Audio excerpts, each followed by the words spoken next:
আসসালামু আলাইকুম রহমতুল্লাহ। সম্মানিত মুসলিম মিল্লাত, আজকে আপনাদের সামনে আমি খুবই গুরুত্বপূর্ণ বেসিক কিছু বিষয় আলোচনা করব। এর আগে যারা আমার সঙ্গে ফেসবুকে যুক্ত ছিলেন বা এখনও আছেন তারা জানেন আমি বেশ কিছুদিন আগে ফেসবুকে নিয়মিত ক্লাস নিতাম। তো মাঝখানে কিছু সমস্যার কারণে আর কন্টিনিউ করতে পারিনি। তো তখনও বলার চেষ্টা করেছি, এখনও বলছি যে আমাদের মধ্যে অনেক মানুষ আছে যারা পবিত্র কোরআন পড়তে পারে কিন্তু তাজবিদগুলো জানে না, সহিভাবে পড়তে পারে না।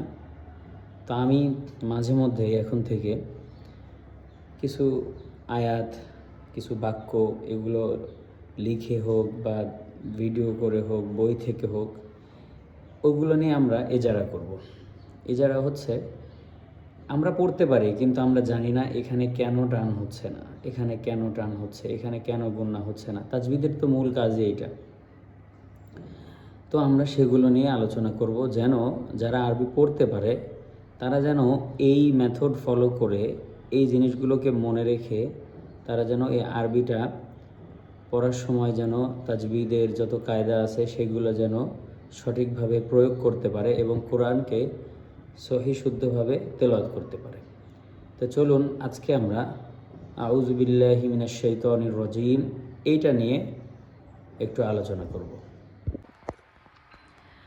আপনারা এখন নিশ্চয়ই বোর্ডে দেখতে পাচ্ছেন আমি এখানে লিখেছি আউযু বিল্লাহি মিনাশ শাইতানির রাজিম।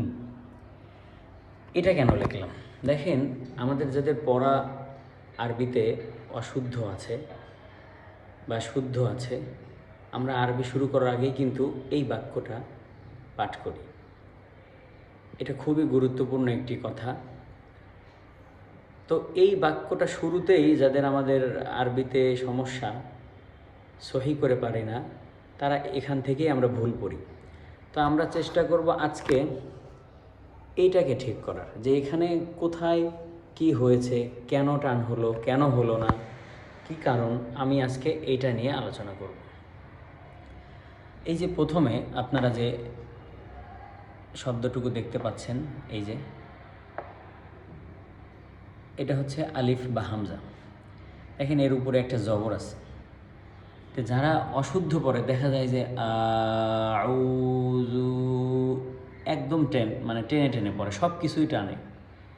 তো সব কিছু টেনে পড়তে গিয়ে কি হয়, আমাদের বিশাল বড় ভুল হয়, কারণ তারা তো এই তাজবিদের কায়দা জানে না, এই জন্য এই সমস্যা হয়।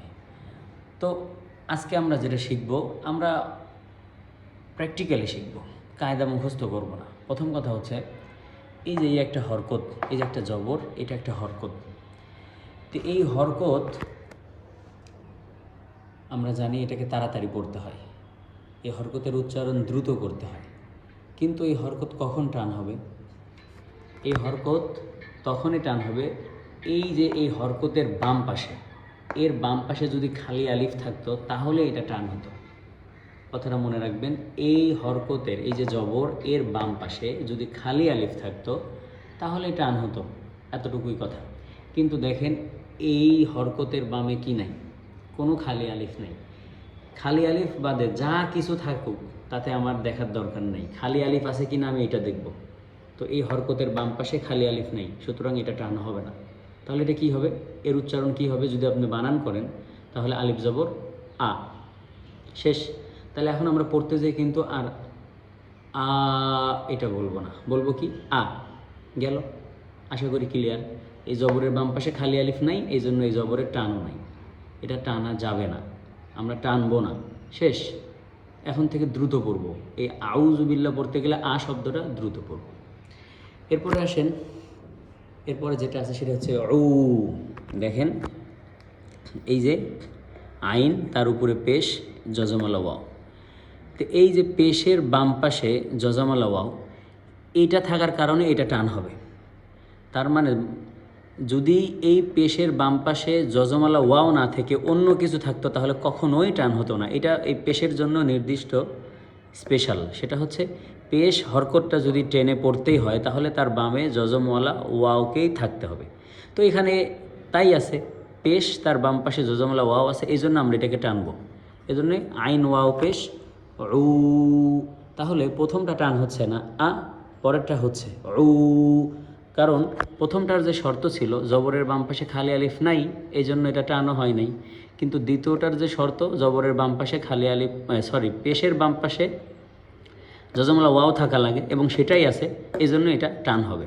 এই জন্য এটাকে আমরা কীভাবে পড়ব, উ, তাহলে প্রথমটা আ, পরেরটা উ, এখন এই দুটা টান হবে আ উ, আ উ। আপনারা এটা যখন পড়বেন এটা খুবই খেয়াল করবেন। এরপরে আসেন জু। এই যে জু, এই জু কিন্তু টান হচ্ছে না। কেন টান হচ্ছে না? একটু আগে তো এই পেশ টানলাম, কিন্তু এই পেশ কেন টানতেছি না? কারণ এই পেশের বাম পাশে কি নাই, জজমালা ওয়াও নাই। একদম এইটাই থাকতে হবে, এটাই নির্দিষ্ট। এই পেশের বাম পাশে জজমালা ওয়াও থাকতে হবে, তাহলেই এই পেশটা টান হবে। কিন্তু যেহেতু এই পেশের বাম পাশে জজমালা ওয়াও নাই, এই জন্য এটা কি হবে না, টান হবে না। এই জন্য আমরা কি পড়ব, জু। তাহলে কি হলো, আউ জু, আউ জু। আমি যদি এখন ভেঙে ভেঙে বলি আ উ জু, আ উ জু, তাহলে এখন যখন আমি একসঙ্গে পড়ব আউযু, আউযু। তো আজকে শুধু এই আউযুই পড়ব, এতটুকুই থাক। যারা আপনারা একদমই এই তাজবিদের কায়দা বোঝেন না, তারা এতটুকু দেখে প্র্যাকটিস করবেন। অন্যগুলা অন্য অন্য আয়াতে অন্য অন্য শব্দের মধ্যে এই দুইটা জিনিস খুঁজবেন। এই জবর পাইছেন, বামে খালি আলিফ আছে কি নাই, যদি না থাকে এই জবর টান হবে না। পেশ পাইছেন, এর বামে জজমালা ওয়াও আছে কি নাই, থাকলে টান হবে, না থাকলে এই যে যেরকম এই পেশের বাম পাশে জজমালা ওয়াও নাই, এই জন্য এটা টান হয় নাই, কিন্তু এইটা ঠিকই টান হয়েছে। তো আজকে এতটুকুই। ইনশাল্লাহ আমি আগামী দিন এরপর থেকে এই যে বিল্লাহি, এখান থেকে মিনাশ শাইতানির রাজিম এই পর্যন্ত আবার ইজারা করব। সে পর্যন্ত সবাই ভালো থাকেন, প্র্যাকটিস করেন। আসসালামু আলাইকুম ওয়া রাহমাতুল্লাহ।